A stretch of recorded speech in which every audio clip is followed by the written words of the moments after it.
Hello guys, ഇന്ന് നമുക്ക് അത്താഴത്തിന് എല്ലാവർക്കും ഇച്ചിരി മന്തി കഴിക്കണമെന്ന് തോന്നി. അത് ഞങ്ങൾ മന്തി വെക്കാൻ ഇന്ന് കുക്കർ മന്തിയാണ് ഉണ്ടാക്കുന്നത്. അത് ചിക്കൻ പെരട്ടാണ്. ചിക്കനിൽ എന്തൊക്കെയാണ് പെരട്ടുന്നതെന്ന് നമുക്ക് നോക്കാം. ഇത് സ്പൈസസ് ആണ്. ഇത് ബേ ലീഫ് എന്ന് പറയും. ബേ ലീഫ്, പട്ട, ഗ്രാമ്പു, ഏലക്ക, ഇത്രയും സാധനം ഈ ചിക്കനിലോട്ട് ആഡ് ചെയ്ത് കൊടുക്കുക. അതിനുശേഷം Maggi cube, chicken Maggi cube.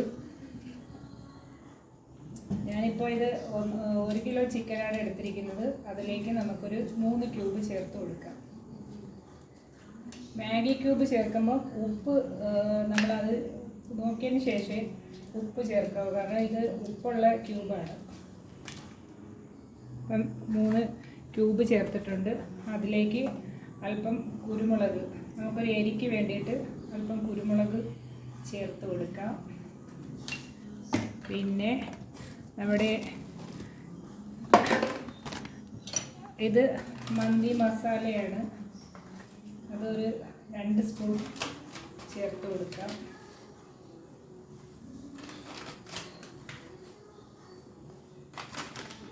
ഇനി നമുക്ക് ചെറിയൊരു കളറിന് വേണ്ടിയിട്ട് കാശ്മീരി ചില്ലി പൗഡർ ചേർത്ത് കൊടുക്കാം.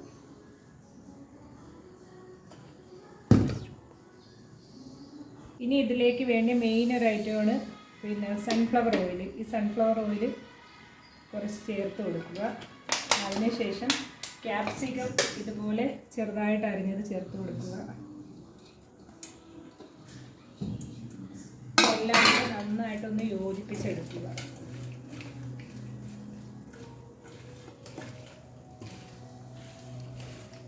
നമുക്ക് രാത്രി കഴിക്കാൻ തോന്നുമ്പോൾ ഇടയ്ക്കിടയ്ക്ക് നമ്മളിങ്ങനെ വെക്കാറുണ്ട്. അപ്പോൾ ഇന്നത്തെ വീഡിയോ നിങ്ങളെ ഇങ്ങനെ ഒന്ന് കാണിക്കാമെന്ന് വിചാരിച്ച് എങ്ങനെ ഉണ്ടാക്കുന്നത്. നിങ്ങളെങ്ങനെ ഉണ്ടാക്കുന്നതെന്ന് നമുക്കറിയത്തില്ല. നമ്മൾ ഇതേ രീതിയിലാണ് ഉണ്ടാക്കുന്നത്. അതൊന്ന് കാണിക്കാമെന്ന് വിചാരിച്ച്.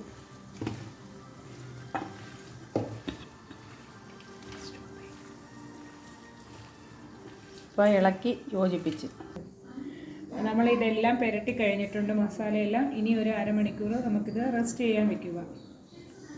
നമുക്ക് ഇനി അരിയുടെ വേവിക്കാനുള്ള കാര്യങ്ങൾ ചെയ്യാം.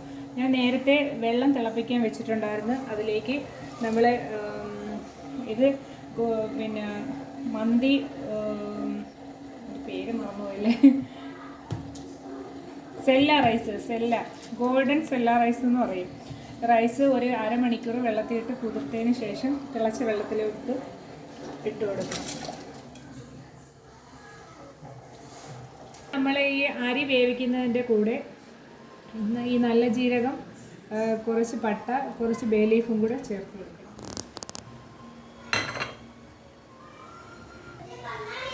ആദ്യം നമ്മൾ കലത്തിൽ ആ അരി വെച്ചിടുന്നത് നിങ്ങൾ കണ്ടത്. പിന്നെ നിങ്ങൾ വിചാരിക്കുന്നത് ചരുവത്തിൽ ഇവളുമാർ മാറ്റിയല്ലോ എന്ന്. കലത്തിൽ കൊള്ളത്തില്ലായിരുന്നു, അതുകൊണ്ട് നമ്മൾ ചരുവത്തിലേക്ക് വീണ്ടും മാറ്റി.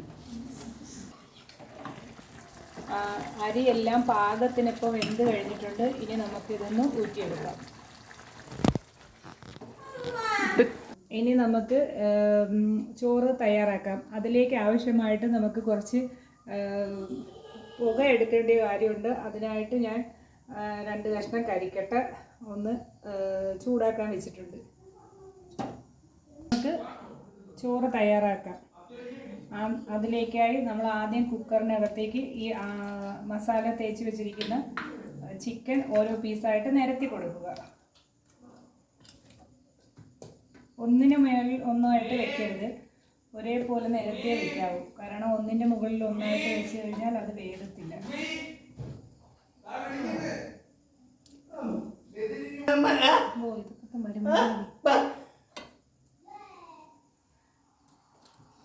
അതുപോലെ നന്നായിട്ടൊന്ന് നിരത്തി കൊടുക്കുക. അതിലേക്ക് കുറച്ച് സൺഫ്ലവർ ഓയിലും കൂടെ നമുക്ക് ഒഴിച്ചു കൊടുക്കാം. ഇനി അതിന് മുകളിലായിട്ട് നമുക്ക് റൈസ് ഒന്ന് നിരത്തി കൊടുക്കണം. പകുതി വേവിച്ച റൈസാണിത്. ഇങ്ങനെ അമുക്കി വെച്ച് കൊടുക്കരുത്. അമുക്കി വെച്ച് കൊടുത്താൽ റൈസ് ഒരുപാട് വെന്ത് കുഴഞ്ഞു പോകാൻ ചാൻസ് ഉണ്ട്.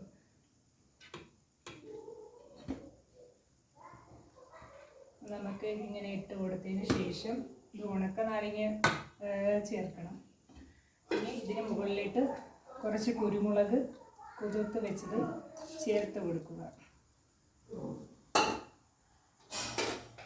ഇനി നമുക്ക് ഇതുപോലെ ഒരു ചെറിയ പാത്രം എടുത്തിട്ട് അതിലേക്ക് ഈ കണലിന് വെച്ചിരുന്ന കരിക്കട്ട, അതായത് കണൽ, ഇതിലേക്ക് ചേർത്ത് കൊടുക്കുക.